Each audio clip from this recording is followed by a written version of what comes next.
Assalamualaikum warahmatullahi wabarakatuh. Perkenalkan, kita dari kelompok 3 akan membacakan PPT tentang Sultan Syahrir.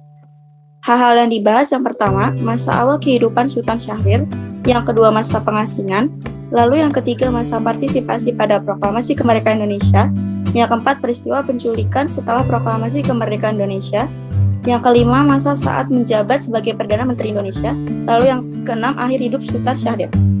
Yang pertama saya akan bacakan masa awal kehidupan Sultan Syahrir. Sultan Syahrir lahir di Padang Panjang, Sumatera Barat pada 5 Maret 1909. Syahrir merupakan putra dari pasangan Muhammad Rasad, gelar Maharaja, Sultan bin Sultan Leman, gelar Sultan Palindin, dan Putih Siti Rabiah. Sang ayah menjabat sebagai penasehat Sultan Delhi dan kapal jaksa di Medan. Pada awal 1926, beliau menyelesaikan pendidikan di Mulo atau sekolah menengah pertama pada zaman kolonial Belanda. Setelah itu, ia ke sekolah lanjutan atas AMS di Bandung. Setiap hasil pementasan digunakan Syahrir untuk membiayai sekolah yang ia dirikan. Taja Volksuniversiteit atau Cahaya Universitas Rakyat Syahrir juga terjun dalam aksi pendidikan melek huruf secara gratis untuk anak-anak dari keluarga yang tidak mampu. Pada 20 Februari 1927, Syahrir masuk dalam 10 orang penggagas pendirian Himpunan Pemuda Nasionalis Jong Indonesia. Perhimpunan ini kemudian berubah nama menjadi Pemuda Indonesia. Pemuda Indonesia menyelenggarakan Kongres Pemuda Indonesia, kongres monumental yang mencetuskan Sumpah Pemuda 1928.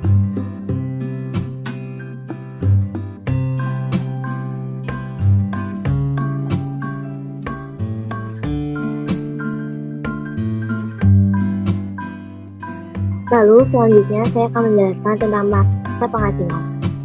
Sultan Syahrir dan Muhammad Hatta yang dianggap melakukan tindakan pemberontakan terhadap jalannya pemerintahan kolonial Hindia Belanda pada akhir diasingkan ke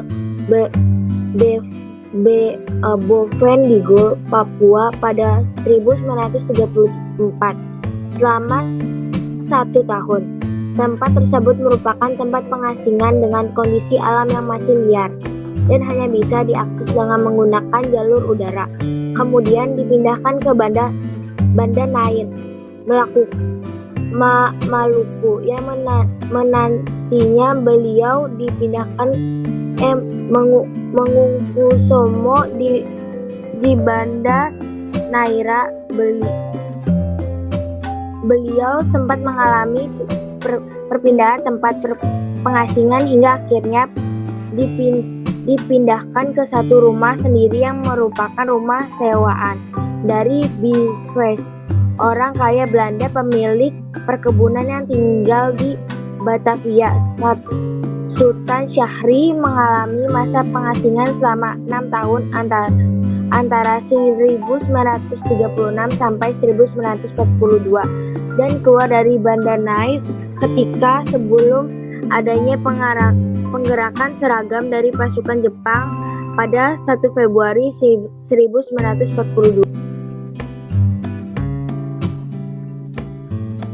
Selanjutnya ada masa partisipasi pada proklamasi kemerdekaan Indonesia. Peran yang dimiliki oleh Sultan Syahrir dalam persiapan kemerdekaan Indonesia adalah melakukan kegiatan penculikan bertujuan untuk menculik Insinyur Soekarno dan Muhammad Hatta dikarenakan Sultan Syahrir telah mengetahui kekalahan Jepang dengan cara mendengar berita yang berasal dari stasiun radio yang berasal dari luar negeri. Kemudian ia bersama dengan rekan-rekannya membawa Insinyur Soekarno dan Muhammad Hatta ke wilayah Rengas Dengklok dengan tujuan untuk mempercepat kemerdekaan dari Negara Kesatuan Republik Indonesia. Kegiatan yang dilakukan oleh Sultan Syahrir tersebut berguna untuk melakukan pemaksaan guna menyeragakan kemerdekaan yang dimiliki oleh Indonesia. Akan tetapi dalam kegiatan tersebut pula terdapat penolakan yang dilakukan oleh Insinyur Soekarno dan Muhammad Hatta dikarenakan mereka ingin mendapatkan info dari Jepang terlebih dahulu ketika akan melakukan pelaksanaan kemerdekaan di Indonesia sesuai dengan prosedur yang ada.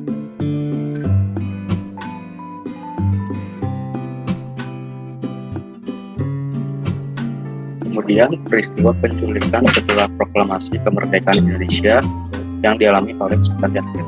Pada tanggal 26 Juni 1946, ketika Sultan Syahrir menjabat sebagai Perdana Menteri Indonesia, terdapat kelompok-kelompok oposisi Persatuan Perjuangan atas pengakuan dari Tan Malaka. Kelompok tersebut tidak puas terhadap hasil diplomasi Kabinet Syahrir II. Kelompok ini menculik Sultan Syahrir di Surakarta karena alasannya yang dimana diplomasi yang dilakukan oleh Sultan Syahrir merugikan bangsa Indonesia pada saat itu. Kemudian penjulukan ini dilakukan atas pimpinan Mayor Jenderal Sudarsono dan 14 pimpinan sipil dengan menahan Sultan Syahrir di rumah peristirahatannya di Paras. Kemudian peristiwa ini membuat Presiden Republik Indonesia yang pertama, yakni Insinyur Soekarno, memerintahkan polisi Surakarta untuk menangkap dan menindak pimpinan kelompok tersebut. Hingga akhirnya pada 1 Juli 1946, ke-14 pimpinan ini berhasil ditangkap dan ditahan ke penjara Wiroguna. Lalu 2 Juli 1946, Mayor Jenderal Sudarsono melakukan aksi pemberontakan berupa penyerangan di Wiroguna dengan usaha untuk pembebasan ke-14 pimpinan yang ditahan tersebut. Lalu pada akhirnya pada 3 Juli 1946, pimpinan pemberontak dilucuti senjata dan Mayor Jenderal Sudarsono berhasil ditangkap di dekat Istana Presiden di Yogyakarta.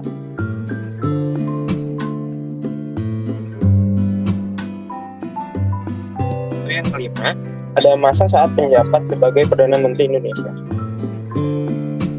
Sultan Syahrir merupakan seorang tokoh intelektual, perintis, dan revolusioner kemerdekaan Indonesia dengan menggerakkan para pemuda-pemuda seluruh tanah air untuk berpartisipasi dalam kemerdekaan dan membangun negara Indonesia. Setelah Indonesia secara resmi menyatakan kemerdekaannya, beliau menjadi tokoh politikus dan diangkat sebagai Perdana Menteri pertama Indonesia. Sultan Syahrir menjabat sebagai Perdana Menteri Indonesia dari tanggal 14 November 1945 hingga 20 Juni 1947. Syahrir mendirikan Partai Sosialisasi Indonesia pada tahun 1949. Adapun sistem pemerintahnya itu sistem parlementer dengan pembentukan sistem partai-partai politik dalam jangka yang besar sebagai saluran penyampaian aspirasi dan bentuk paham demokrasi di masyarakat Indonesia.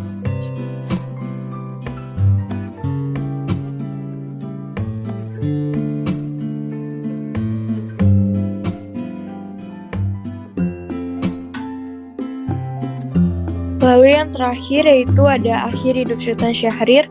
Pada tahun 1955, Partai Sosialis Indonesia gagal mendapat suara banyak dalam pemilihan umum pertama di Indonesia. Tahun 1962 sampai 1965, Syahrir ditangkap dan dipenjarakan tanpa diadili sampai mengalami stroke. Sultan Syahrir ditangkap karena partai yang ia dirikan, Partai Sosialis Indonesia, diduga telah terlibat dalam pemberontakan PRRI. Setelah itu, Syahrir diizinkan untuk berobat ke Zurich, Swiss. Syahrir meninggal di Swiss pada 9 April 1966. Di tanggal yang sama, melalui Kepres nomor 76 tahun 1966, Sultan Syahrir dikukuhkan sebagai pahlawan nasional Indonesia. Sekian dari kelompok kami, kurang lebihnya mohon maaf. Terima kasih. Wassalamualaikum warahmatullahi wabarakatuh.